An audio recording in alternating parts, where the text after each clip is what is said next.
This is just a quick update to the previous video on the Shadowcast. Had some questions about the quality and the latency, so I thought I would do a little more testing and upload the results and let you see it. And something I found was a little bit surprising. Here is the main part of the manual that came with it. It gives the technical specifications and the system requirements. So as you can see here, it supports a 4K 30 frames per second, or 1080p and 60 frames per second input. But the output, the maximum you can do is 1080p. And I won't go through and read through all the rest of this stuff, and you can see the system requirements at the bottom. So if that's something you may need to consider if you're looking at getting this. So next, let's take a look at some gameplay footage. This is Forza Horizon 4 on the Xbox Series X. This game supports 4K and I believe up to 120 Hz, although my TV is only a 60 Hz TV. The Shadowcast, of course, will only be capturing at 1080p and it should be 60 Hz, but overall I was happy with the quality. There may be a little bit of compression in this video that may not show through, but it looked fairly clear. And you may see a little bit of skipping, but I think that's because I had just uninstalled a game and started installing another one in the background. But overall, the quality I thought looked really good. The Shadowcast supports a 4K input at 60 Hz, but will only output at a maximum of 1080p 60 Hz. I really didn't notice much of a quality decrease because of that on my 4K TV, and overall I was really happy with the picture. Next I tried Streets of Rage 4, more of a beat 'em up style game, to kind of see how the latency felt on this. It was a little more noticeable than when I was playing Forza Horizon 4. In a game like this, you generally can tell when you're dealing with the digital input of going left to right, moving your character. You can kind of feel that the character isn't moving exactly when you press the button. As I played through the game, it kind of became less noticeable because I think my reaction just sort of adjusted.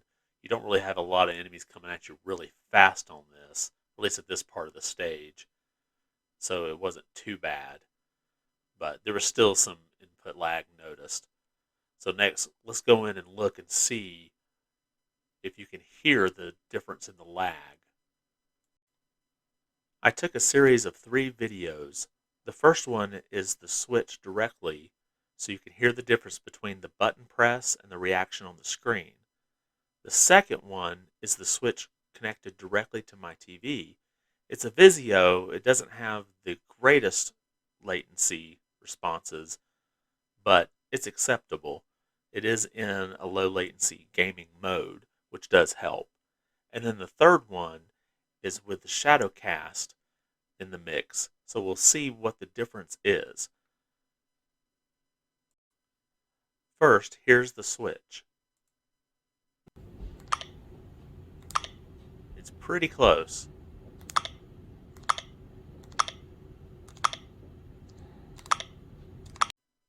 This second video is the switch directly connected to my TV. Of course, there is still a little bit of latency there because it's not the fastest response of a TV, but it's doable.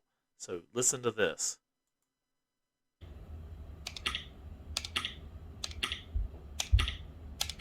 You hear a little bit longer of a delay there.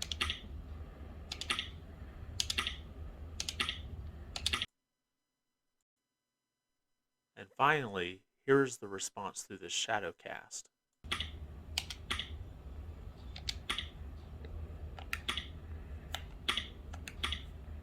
I'm going to let this video loop for a minute while I talk. One thing that I'm noticing as I'm watching the video play back, on my equalizer, I can even see a double bounce on the sound. That is so far apart, it's at least registering the sound separately, which is what I did not notice when I was doing the connection directly from my TV on the second video. So just for a comparison, I'm going to go back to the first video, which is the switch in handheld mode. Then I'm going to go back to this video so you can hear them side by side.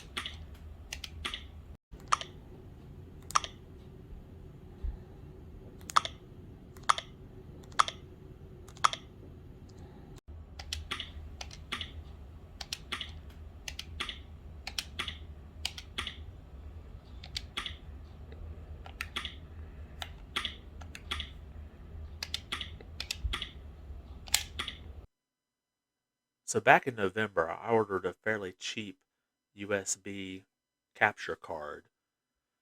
Not a whole lot to it, just a Type A device with an HDMI input on it. So I thought, well, maybe I should try and see what the difference between this device and the Shadowcast and see how much the latency is between the two of them. And what I found was quite surprising.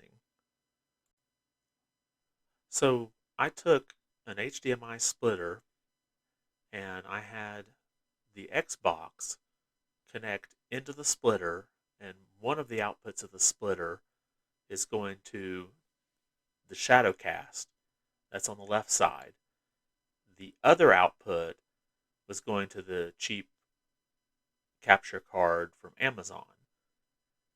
And I used the Xbox web browser to pull up a stopwatch and took a screenshot of both of them. The one on the left is using the Genki Arcade, and the one on the right is just OBS with the capture card in it. One thing you may notice is that the left side numbers are the same as the right side numbers. What that tells me is that there's no difference in the latency between the Shadowcast and the cheap Amazon card.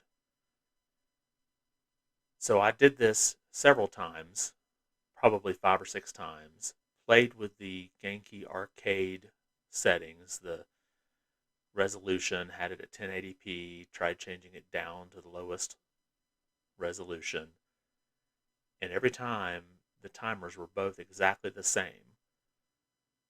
I also made sure I wasn't getting the wrong inputs or a double of the input, and I had something misconfigured. I even unplugged the adapters to watch the video go out and come back on to make sure, yes, the left side is the Shadowcast and the right side is the Amazon capture card.